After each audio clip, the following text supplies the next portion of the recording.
SRH fans అందరికి big update భయ్య. ఆ అప్డేట్ ఏంటంటే ఎండ్రిచ్ క్లజర్ ని ఎస్ఆర్హెచ్ టీం నుంచి రిలీజ్ చేయడానికి అయితే ఆలోచిస్తున్నారంట ఓనర్స్. అండ్ ఎండ్రిచ్ క్లజర్ ఒకవేళ ఎస్ఆర్హెచ్ నుంచి 2026 టీమ్ లో ఆడకపోతే మరి ఎవరు ఆడతారు అని అంటే ఖచ్చితంగా ఐపీఎల్ అంటేనే మన ఇండియన్ ప్లేయర్స్ కి, కొత్త కొత్త ప్లేయర్స్ కి, మంచి మంచి టాలెంట్ ఉన్న ప్లేయర్స్ కి ఖచ్చితంగా అవకాశం ఇవ్వాలి. ఆ 23 కోట్లలో ఖచ్చితంగా ఒక ముగ్గురు నలుగురు ప్లేయర్స్ ని అయితే తీసుకోవచ్చు. అండ్ ఒక ఎగ్జాంపుల్ అయితే చెప్తా మీకు.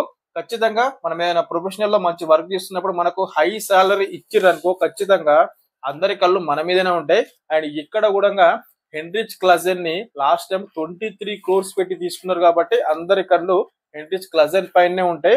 ఒకవేళ మంచి పర్ఫార్మెన్స్ లేకపోయింది అనుకో ఖచ్చితంగా ఈ ప్లేయర్ మన టీం కి అవసరం అని చెప్పేసి ఆలోచిస్తారు, తీయడానికి కూడా వెనకాడరు.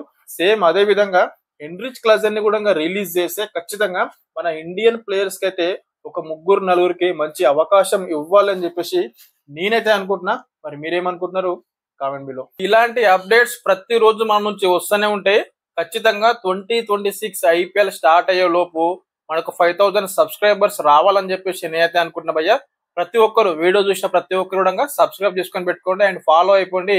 ఐపీఎల్ కానీ, క్రికెట్ కానీ, ఏది కానీ ప్రతి ఒక్క అప్డేట్ రోజు మీ ముందుకు వస్తా. Thank you everyone.